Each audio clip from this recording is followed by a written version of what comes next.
Chapter 610. Only the AO clan has obstructed us on this road. This is obviously not right. Chuyang muttered, I slaughtered the O clan. But, Du Xiao and his father are still so calm? They haven't come to take revenge on me? Sword Spirit sinisterly replied, It's not that they won't take revenge. It's just that the time hasn't come yet. Fuck. Minister Chu cursed. He then stood up, Open the way. He thought, Du Xing and the others have already been ambushed by the AO clan. Is Luo Kudi injured? I wonder how injured he is. AO clan's actions were beyond everyone's expectations. And they had already exceeded everyone's expectations. Amo Tianji and I have clearly miscalculated. How should we react? The entire Jianghu seems to have ushered in the end because of AO clan's unreasonable interference. Everyone is trying their best to stir up trouble. Everyone is sparing no effort to sit on the sidelines and watch the fire burn. Everyone is waiting to take advantage of it. Ambition will inevitably rise in the Jianghu. Chuyang looked up to the sky and sighed. I'm afraid that less than half of the original clans will survive after this storm. In fact, even less. Countless king-level experts and revered martial artists will lose their lives in this storm. Chuyang had never wanted to see Amo Tianji so urgently. The current situation had become so complicated that it could make one's hair stand on end. As far as Chuyang knew, there were only two people in the entire heavenly layer who could deal with such a complicated situation with such ease. One is Diwu Qingro, and the other is Amo Tianji. Even I can't do it.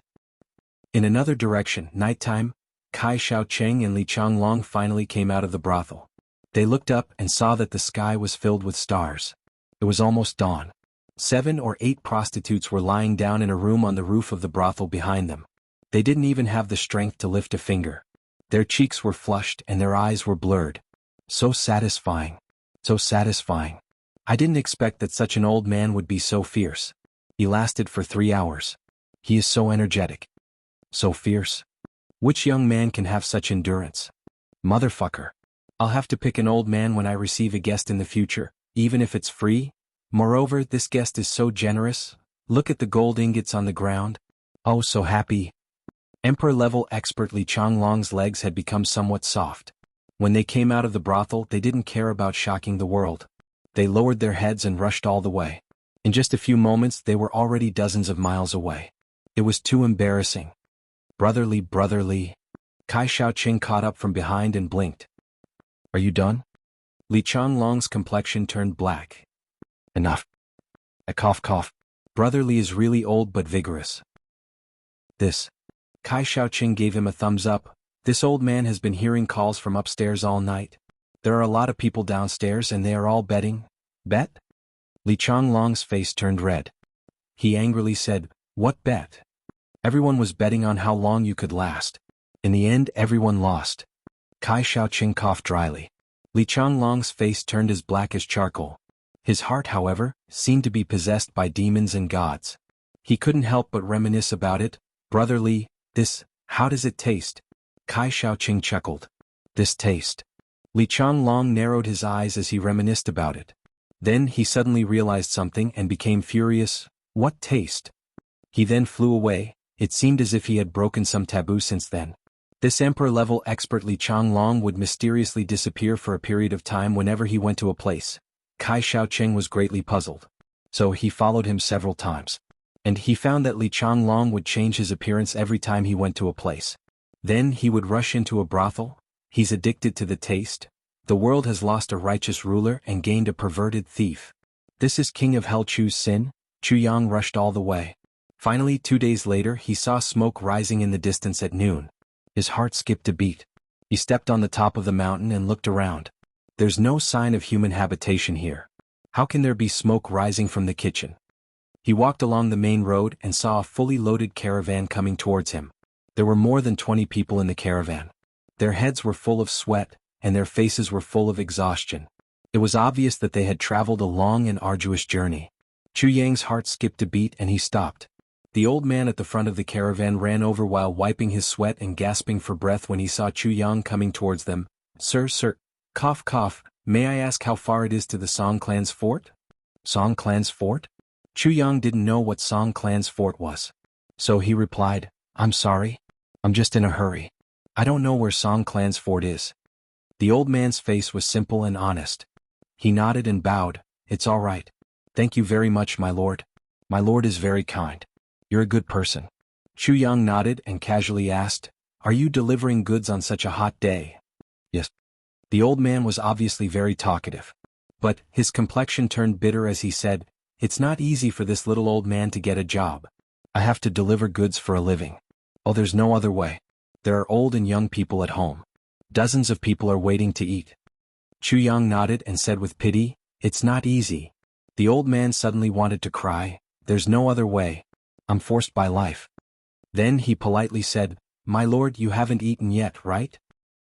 My lord, you didn't even bring a water bottle on such a hot day. The journey is long and arduous. The sun is high in the sky. It's not easy. No pop-up read no advertisement read no advertisement. Then he shouted, Little dog, quickly bring a water bottle over. Let this lord moisten his throat. Then he turned to Chu Yang, My lord, it's fate that brought us together. It's just a small gesture. Please don't take it to heart.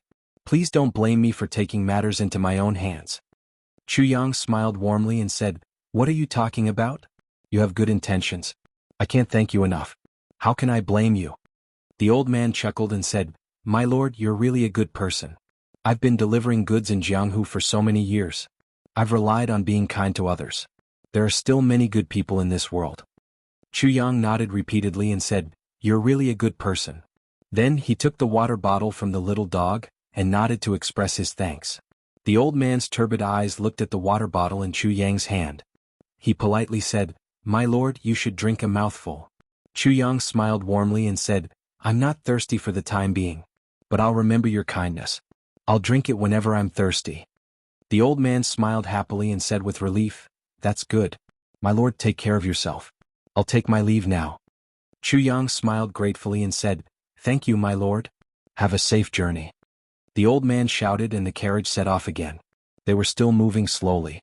Chu Yang stood on the side of the road and smelled the fragrance in the carriage. It seemed that they were pulling carriages of spices. The old man kept turning his head and waving his hand. Chu Yang smiled and waved his hand. He turned around and left. After taking 2 steps, his whole body suddenly trembled. He opened his eyes wide and hissed, You? Who are you?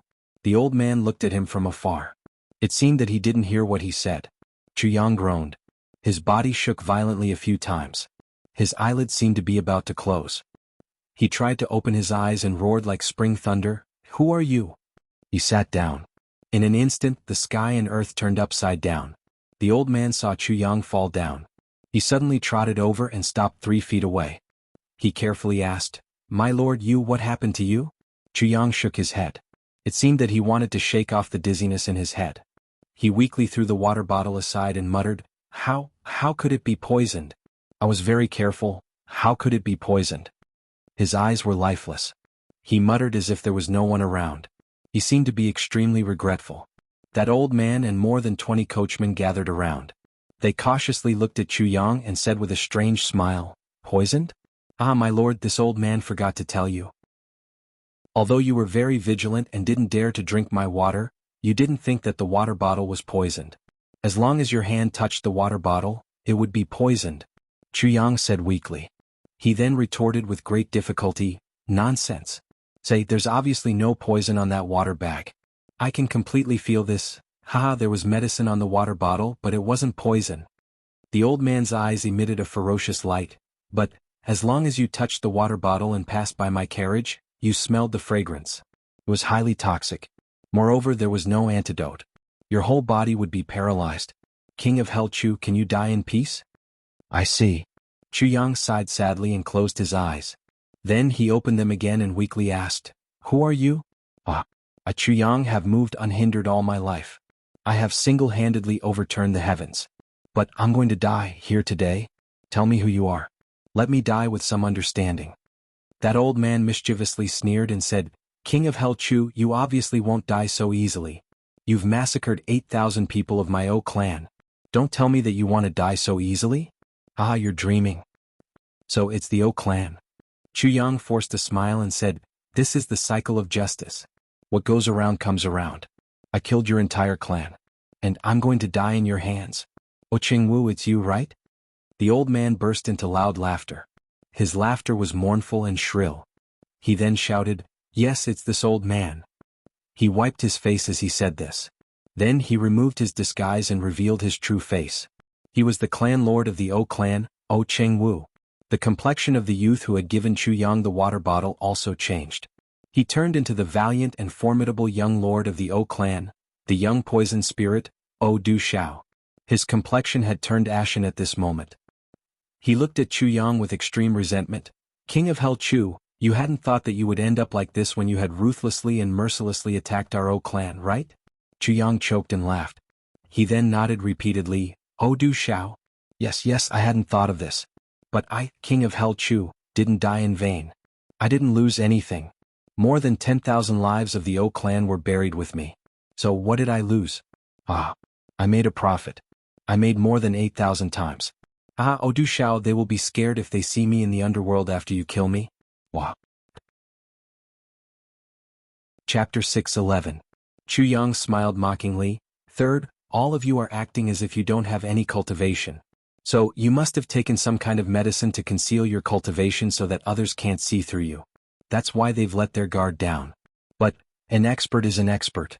You're still an expert no matter how much you try to conceal your cultivation. The net doesn't even splash dust because of your feet." Chu Yang laughed out loud. "This is a muddy road. The weather is dry now.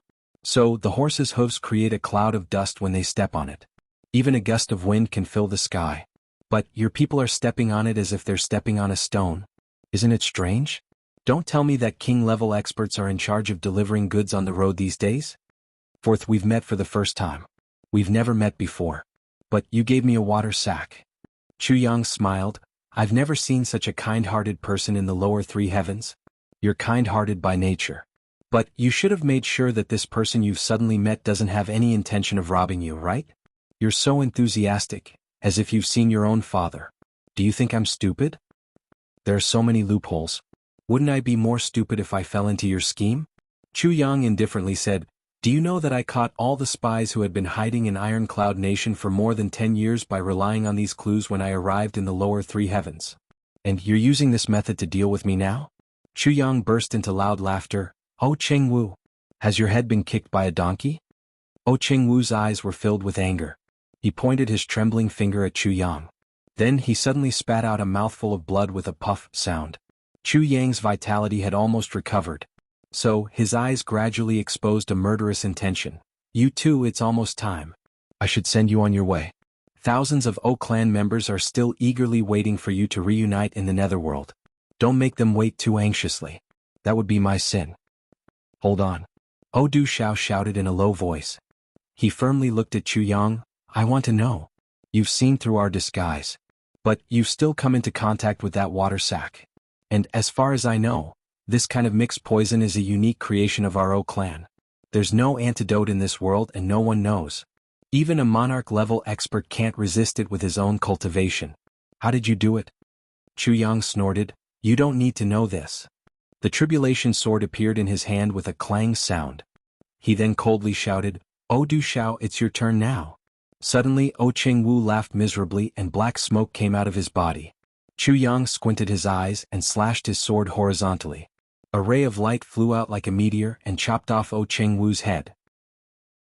Then Chu Yang used the tip of his sword to cut open O Chengwu's chest lapel, and took out a book. Black smoke was continuously coming out of this book. Wherever Chu Yang's vital qi went, the black smoke was immediately extinguished. "I knew that you had this thing. It's no wonder that I couldn't find it even after searching the entire O clan." Chu Yang sneered. He saw 4 words written on the cover of the book, 10,000 Poisons Evil Book. The O clan had relied on this secret technique to become famous. In fact, it was as thick as a small brick. O Du Xiao's eyes were bloodshot. He couldn't help but feel his blood boil when he saw that his father had died tragically in front of him. He roared and rushed forward. His figure was fleeting and unpredictable. His body was emitting a thick black fog with a fishy smell. This was the poison demon technique that the clan lord of the O clan could practice. Chu Yang's current cultivation was far higher than O Du Xiao's. So he turned around and rushed into the black fog. Then the tribulation sword angrily shot forward. O Du Xiao screamed. The tip of the sword was pulled out of his chest and blood spurted out. However, he still staggered and didn't fall down. He firmly clutched his chest and asked with difficulty, Why aren't you afraid of poison? Chuyang was inside the black smoke. He looked at Du Xiao with his clear eyes and slowly said, I'm not afraid of poison because I'm the master of the tribulation sword. No poison in this world is of any use to me. Du Xiao's eyes bulged and almost fell out of their sockets. He had been seriously injured. But he still felt his blood rushing through his body at a rapid speed. So that's how it is. Du Xiao looked at Chuyang in a daze. Then he suddenly faced upwards and miserably laughed. He seemed to have gone crazy and shouted, I regret it. I regret it. He finally fell down with a plop sound. His body twitched and then stopped making any sound. Du Xiao was dead, but his eyes were still wide open. There was no sadness or resentment in his stiff pupils. There was only endless regret. His body gradually began to wrinkle and lost its vitality. Chuyang looked at Du Xiao's eyes. Du Xiao had died with his eyes wide open. He secretly sighed in his heart. He could understand Du Xiao's last words, I regret it. I regret it. What does that mean? The master of the tribulation sword. The appearance of the tribulation sword once every 10,000 years also symbolized that the upper three heavens was about to be turned upside down. The current ruling clans would fall from power one by one. The brothers of the master of the tribulation sword would form a new ruling clan in the future, and rule the upper three heavens. This was a convention that hadn't changed in the upper three heavens for 10,000 years. Some people had wanted to fight against it.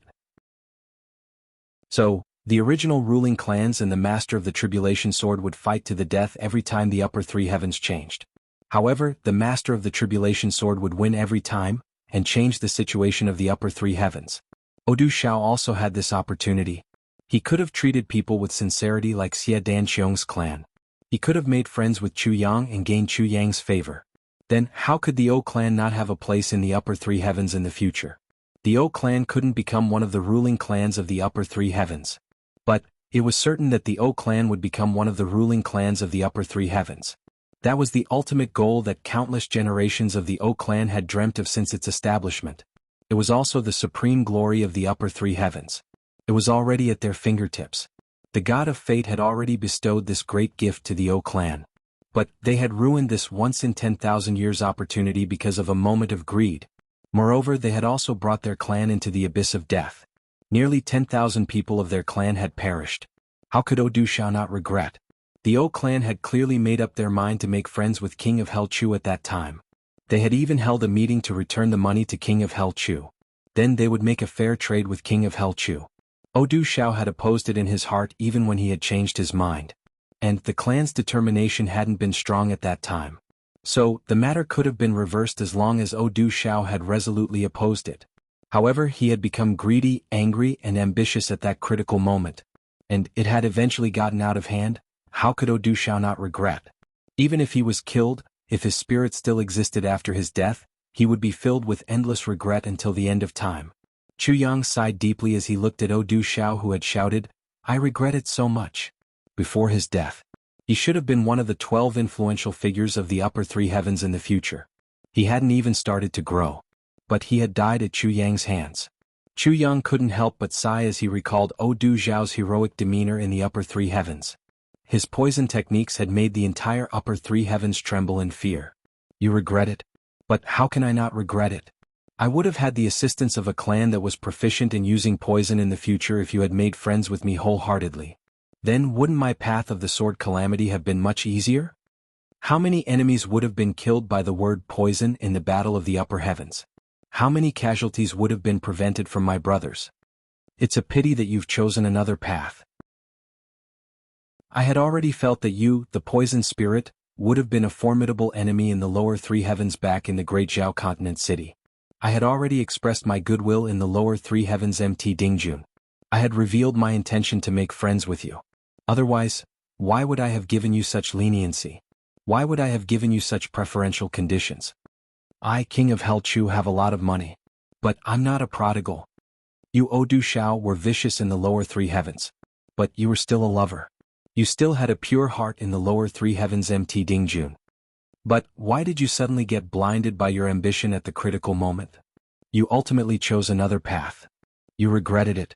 But you only regretted it when you were about to die. You should have known that regret is useless, right? Farewell, poison spirit. No. There will be no more poison spirit in the heavens from now on. Chuyang gently sighed. He extended his hand and closed Du Zhao's eyes. Then he silently said, I'm sending you on your last journey. I'm making you close your eyes in this world. And I'm also making you open your eyes in the other world. It's said that people who die with grievances will become blind in the netherworld. I don't want you to become blind. I'm not doing this for Du Zhao of this life. Instead, I'm doing this for the all-powerful poison spirit of my previous life. Du Zhao of this life isn't worth it. But the poison spirit of my previous life is worth it. Who would have known that the 12 influential figures of the lower three heavens in my previous life were my Leduo? Especially Dark Bamboo, Black Devil, Du Zhao, Poison Spirit, Xiegong and Tian Buru who stood at the peak. This is my dream. Chuyang stood up and shouted in a low voice. Then the two shopkeepers came out. They struck a big hole in the ground with a bang. Then they put the corpses of Du Zhao's father and the O clan's experts into the hole. Then they pushed their palms and piled up a grave. The calamity sword flew out with a schwa sound and cut down a big tree on the roadside. The sword light whooshed, and a section of the tree trunk turned into a smooth tombstone in an instant. It then stood in front of the grave. Jiang thought for a moment.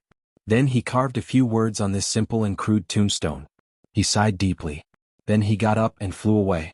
He didn't turn his head even after his figure had disappeared. The setting sun shone on the tombstone and illuminated the words on it. There was no name of the deceased. There was no introduction. There was only a poem. The entanglement of gratitude and grudges is Jianghu. Heroes and heroines are also nothingness. The emperor regrets my regret. Who wins and loses in the dreamy clouds? What's the point of this life or the previous life? Who's innocent since ancient times? Heroes dance in the yellow springs and blue skies. The heavenly imperial court is poisonous.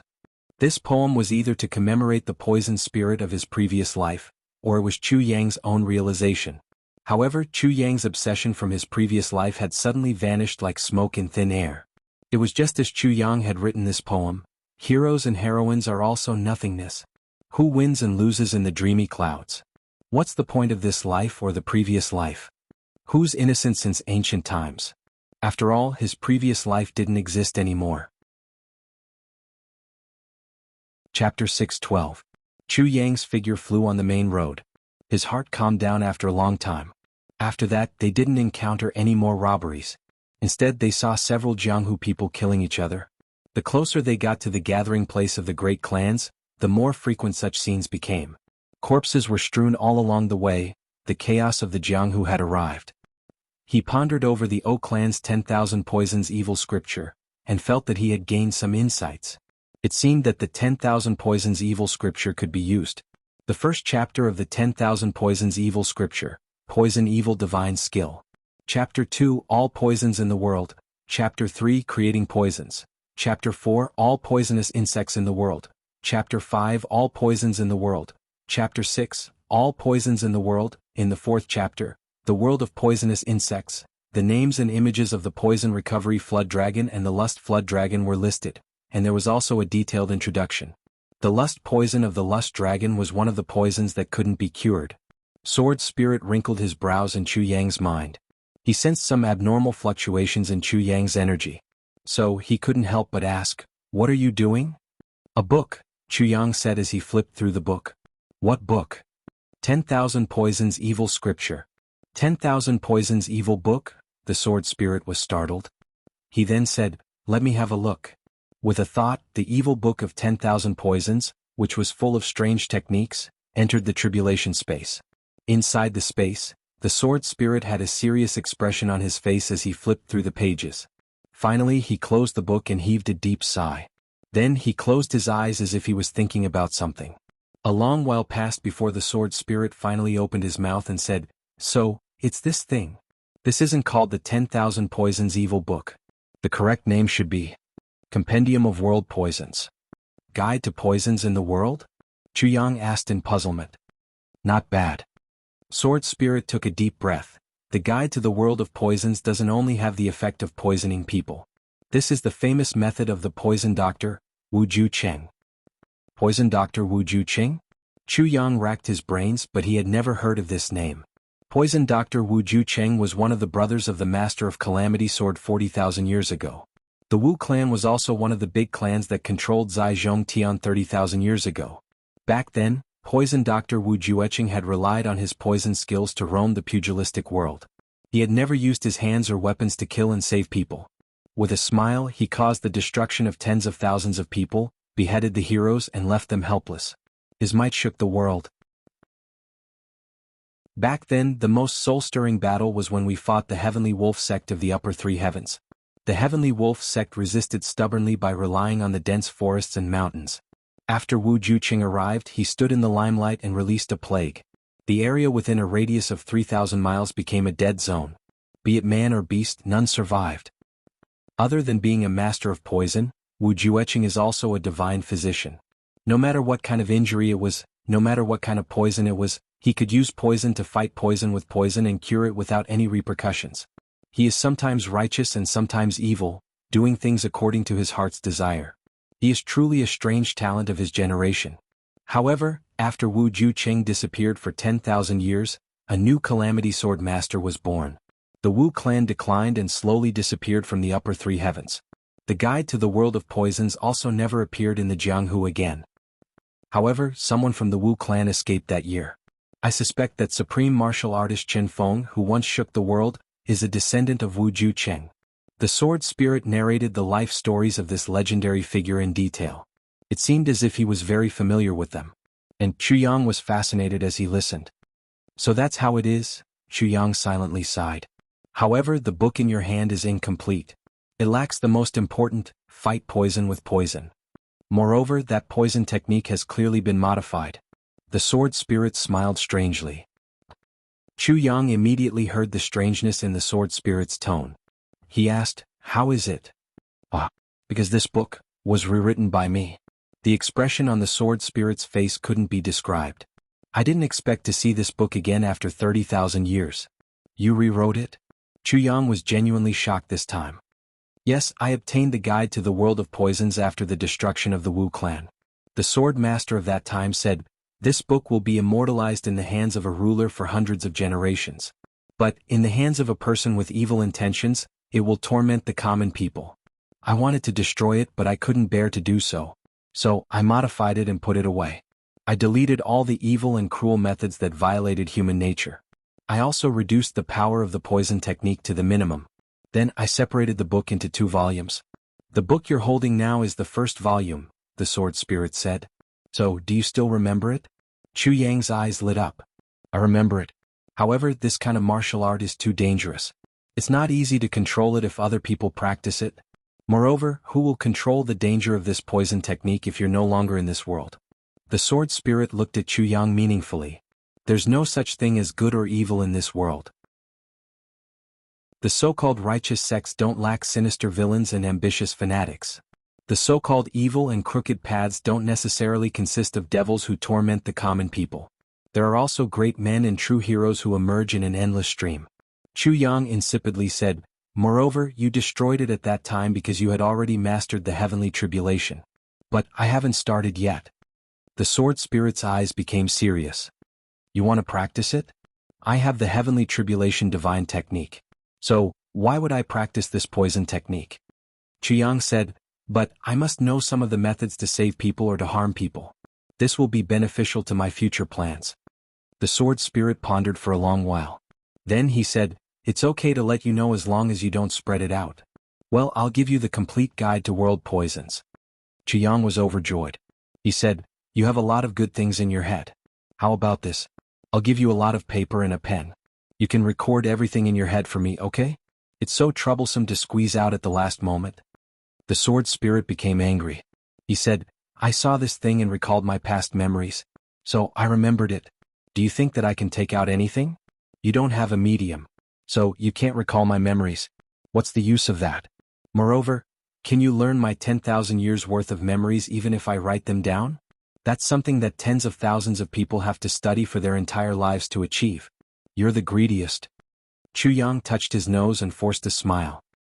"This guy must have a lot of good things in his head. There will be many things suitable for my brothers to enhance their strength if I can dig them out. But where am I going to find so many mediums?" Chu Yang thought as he looked at the sword spirit who was trying hard to recall. But his feet didn't stop moving. He climbed the mountaintop. He saw a green grassland in front of him. The trees were lush, houses were continuous, and a stream of green water meandered around the periphery of the populated area. It was as if this picturesque village was surrounded by a sparkling and beautiful belt.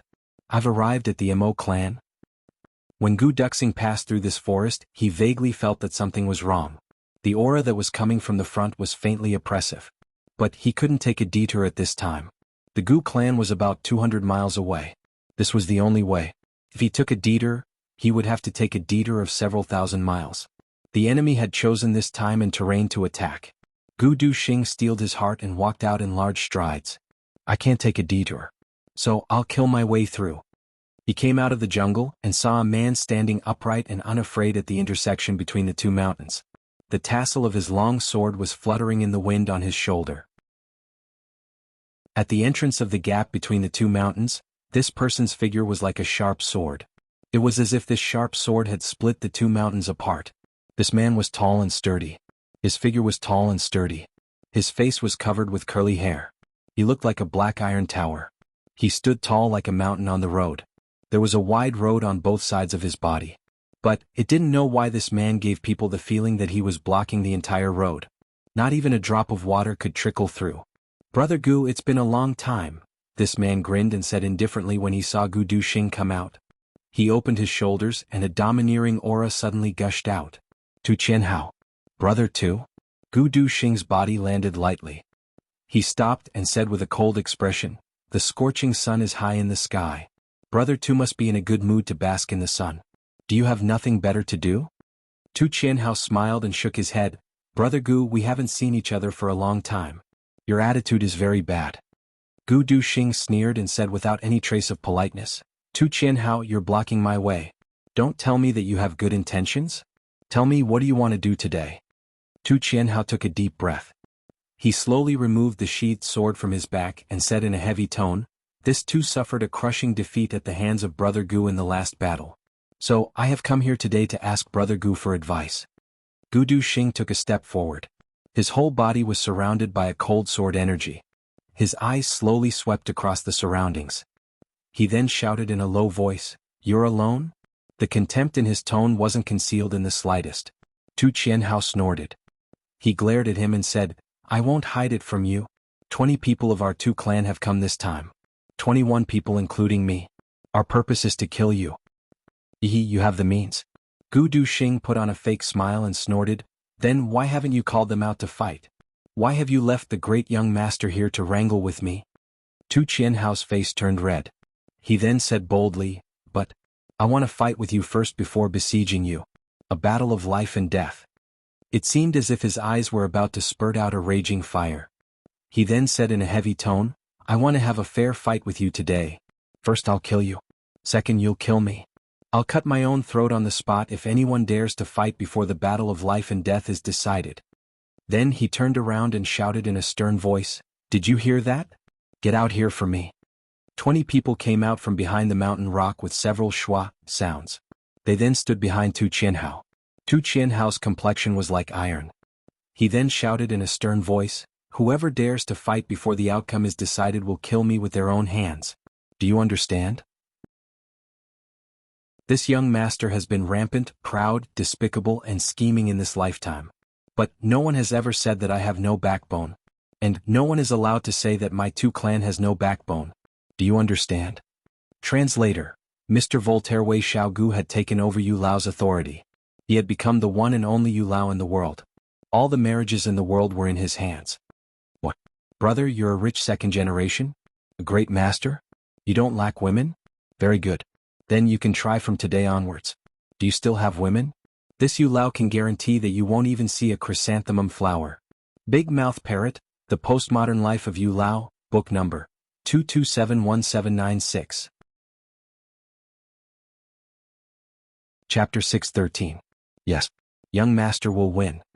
20 people of the two clans shouted at the same time. The two old men in embroidered robes in the front exposed a deeply worried look on their faces. Gu Duxing, are you relieved now? Tu Qianhao turned around and looked at Gu Duxing with a burning gaze. He then shouted in a stern voice, The contempt on Gu Duxing's face slowly vanished, and was replaced by respect. It was the respect of a true martial artist. He became serious and said, Tu Qianhao, why are you doing this? Tu Qianhao smiled bleakly and indifferently said, My marrow was cleansed when I was born. I started to practice martial arts when I was 2 years old, and I started to practice sword when I was 3 years old. I was hailed as the #1 martial genius of the Tu clan in several hundred years when I was 7 years old. And I also think that I'm very amazing. I'm very confident and very conceited. I was very arrogant before you and I had a fight. I thought that other people were inferior to me but you were ranked above me. So I refused to accept it. But I found out that I was wrong after I fought with you. He said in a low and deep voice, You shattered my dream and made me realize who I am. But you became my inner demon after that. I crazily practiced sword in order to defeat you. I wanted to defeat you in a fair and square one-on-one situation. I wouldn't have been able to reach the peak of martial arts even if I had lived on if I hadn't been able to do so. But that's my lifelong pursuit. I might as well die if I were to declare that this road is hopeless. At least I wouldn't have disgraced Tu Qianhao by dying under your sword. Tu Qianhao burst into loud laughter. He then shouted, Gu Duxing, do you understand my thoughts? Do you understand? Are you willing to fight with me? Gu Duxing's complexion became bleak like the autumn wind. He then said in a clear voice, I understand and I can completely understand. Tu Qianhao, I will fulfill your wish and fight with you. Tu Qianhao laughed like thunder. He unsheathed his sword and slashed it against the wind. It issued a buzzing sound and thousands of sword afterimages appeared in front of him. He then said in a loud voice, Today is a battle of life and death. Gu Duxing, kill me if you have the ability. I don't need your respect. I only need your life. Don't worry, I won't show any mercy. Gu Duxing let out a long cry. The black dragon sword seemed to have a life of its own. With a clear cry, it automatically left the scabbard. With a flash of light in the air, it fell into Gu Duxing's hand. Even if I kill you, I will let you die in a fighting posture. Gu Duxing said in a deep voice. He raised his head and opened his eyes. Then 2 beams of light shot out from his eyes. The black dragon sword's roar reverberated in the air for a long time. The sword in Tu Qianhao's hand fiercely buzzed.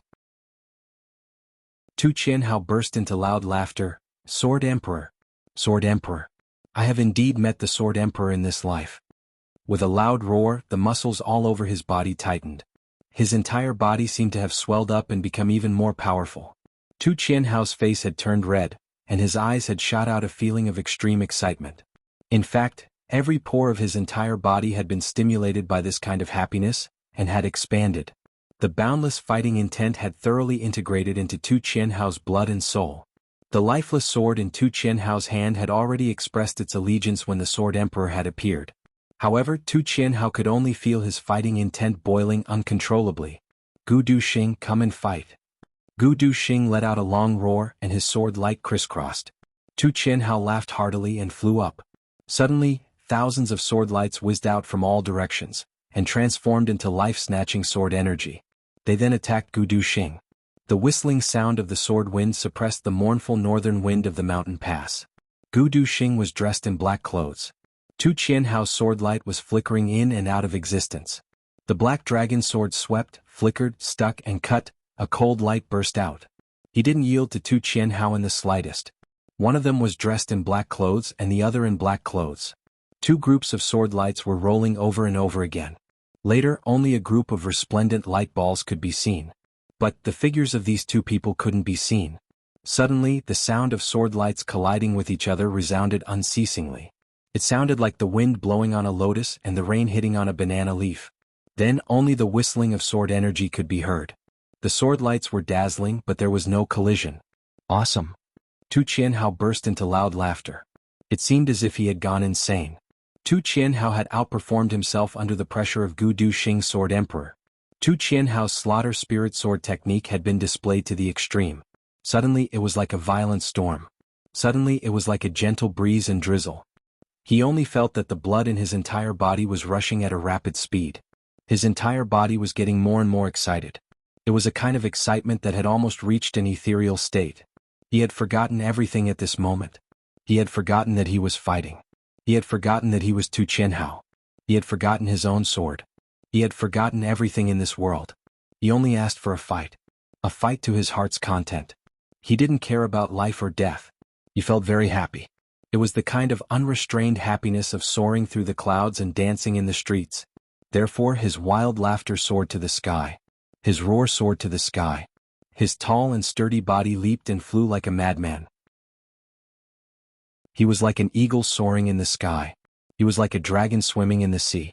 He was like a tiger roaring in the forest. Ha ha ha ha. Tu Qianhao laughed crazily. He then roared to his heart's content. I can die in peace if I have to fight like this in this life. Gu Duxing was as calm as ice and snow under Tu Qianhao's crazy attacks. His eyes flickered with pity, hesitation, and indecisiveness. Kill? Or not to kill? The previous Tu Qianhao may have made people dislike him. But the current Tu Qianhao is worthy of anyone's respect. I would have killed myself on the spot in shame if I had shown mercy to him. I wouldn't have died in peace if I had been him. The only way to treat a respected opponent with respect is to display my full strength and fight with him. Any hesitation or mercy would have been a supreme humiliation to my opponent. Gu Duxing's eyes flashed. He then shouted, Brother Tu, be careful. The black dragon sword issued a long cry. It then jumped up. Little by little, streaks of cold light rolled out from the sword's body. The sword light was cold as it jumped and flickered. It was like a willow, the wisp of the netherworld. It was unceasingly flickering. However, it was flickering with a cold, murderous intention. Come on. Tu Qianhao roared. He crazily attacked. The sword light flickered, and drops of blood sparkled like fairies. They jumped in the bright and resplendent sword light and then disappeared. Tu Qianhao laughed loudly. Gu Duxing sighed. The black dragon sword was already as firm as a rock. Tu Qianhao's laughter came to an abrupt end. His movements also came to an abrupt end. He calmly stood in the same place. The long sword was still in his right hand. The sword light was still flickering and rippling. He slowly lowered his head. He saw that half of the long sword was flickering with a gloomy and cold light on his chest. The tip of the sword had already pierced deeply into his heart. Tu Qianhao's face had a very strange expression as he looked at the long sword that had pierced deeply into his chest. It seemed as if he was reminiscing about this peculiar feeling. His face had a thoughtful look on it. Gu Duxing held the hilt of the sword firmly like a rock. His gaze deeply looked at Tu Qianhao's face. He then softly said, I used my full strength, and couldn't hold back. Tu Qianhao's face exposed a trace of a smile of understanding. He then heroically said, I wouldn't have died in peace if you hadn't used your full strength. Then he lowered his eyes and looked at the long sword in his chest. He was somewhat reluctant to part with it. He then said in a somewhat frustrated manner, Don't pull it out yet. All right. Gu Duxing's eyes darkened. The people of the Tu clan angrily shouted, and suddenly rushed forward. Stop. Tu Qianhao stood upright and upright. He then angrily growled, The matter between the two of us isn't over yet. Who dares to come forward? His heart had already been pierced, so he was dead for sure. However, his growl was still awe-inspiring. His domineering and arrogant aura was completely exposed. The 20 experts of the two clans stopped at the same time. They anxiously looked at their young lord. Their faces were full of anxiety. But they also carried deep grief and powerlessness. Retreat. Tu Qianhao's voice was low and deep, but it was firm and unquestionable. He then repeated, Retreat. The 20 experts slowly retreated while holding their swords. Several of them had tears flickering in their eyes. Tu Qianhao didn't seem to feel anything. He closed his eyes and then opened them again. He then looked at the white clouds floating in the distant sky. His eyes didn't seem to have the slightest bit of expression. But they also seemed to be filled with a myriad of emotions. Do you know Gu Duxing? Tu Qianhao could have become a swordsman. I could have moved unhindered in the heavens. I had this feeling that I could have done it. But I've ruined my own future with my own hands now. I've ruined my own life. Tu Qianhao laughed in a hoarse voice. I'll always be below you even if I become a swordsman and an emperor-level expert. I'll never surpass you. And we are people of the same era. Your achievements are far inferior to mine. Therefore, it's a shame for me to have my achievements suppressed by you guys. Tu Qianhao, don't want it. Tu Qianhao wouldn't be Tu Qianhao if I wanted it. Tu Qianhao looked at Gu Duxing with his sharp eyes. He then proudly said, I'm Tu Qianhao if I die like this. Gu Duxing remained silent for a long time. Then he gently nodded. He said, You're indeed qualified to be so proud. Tu Qianhao smiled. His face was covered with a beard. But his smile gave Gu Duxing a very pure and innocent feeling at this moment. In fact, it seemed as if he was a child who was showing off his little achievements. Naive and unaffected. I didn't want to die. Tu Qianhao slowly said, but I joined the alliance organized by Odu Shao because of my hatred and obsession with you. And I only wanted to kill you at first after I had entered. But I suddenly became disheartened later on. Too selfish. Too unforthright. Each of those people was a talent. But each of them was fighting and scheming against each other. That kind of environment. Tu Qianhao deeply sighed. Then he clenched his teeth and cursed from the bottom of his heart. Fucking hell. It suffocated me to death. He had used a lot of strength in this curse. In fact, it seemed as if he had used the strength of his heartbeat. Anyone who had heard it would have had the feeling that these words had come from the bottom of his heart. I have a headache. I'm going to get some medicine. Chapter 6:14. Especially when I learned that you had already become a sword emperor. Tu Qianhao laughed in a desolate manner. At that moment I suddenly felt disheartened.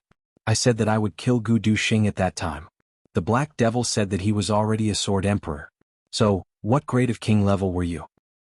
He had imitated the tone of the young Black Devil when he had said these words. His gloominess and ridicule had been imitated to perfection.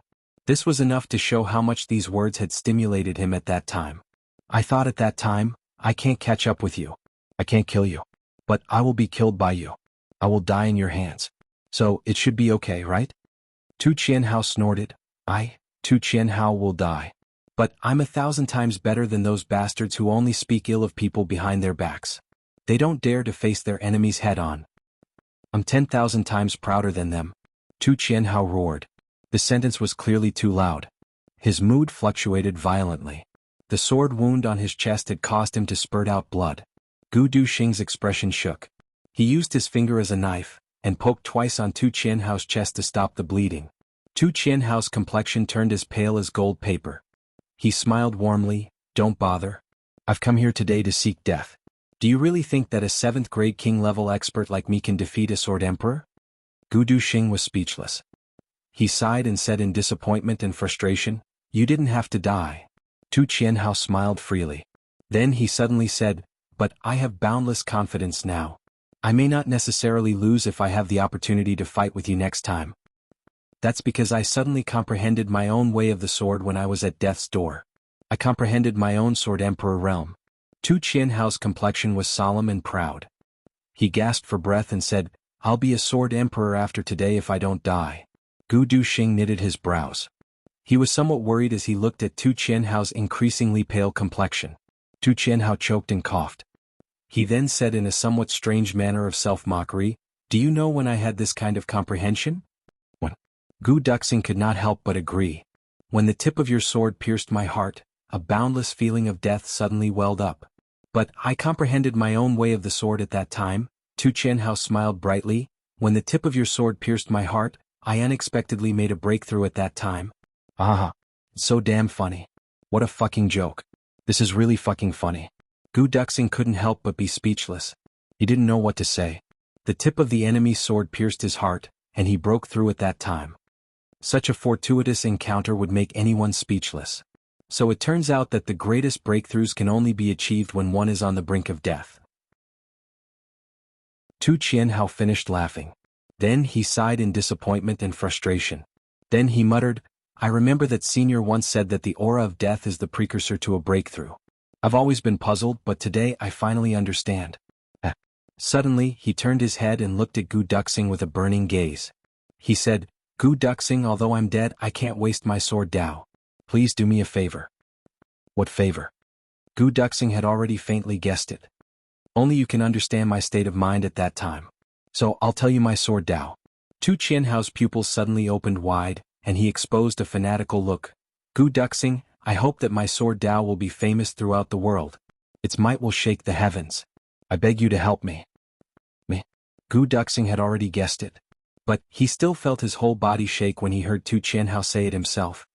I can call the experts of your clan over and you can impart it to them. Gu Duxing said indifferently. No. Tu Qianhao coldly snorted. They don't deserve it. They can't understand it. Gu Duxing, don't waste my life.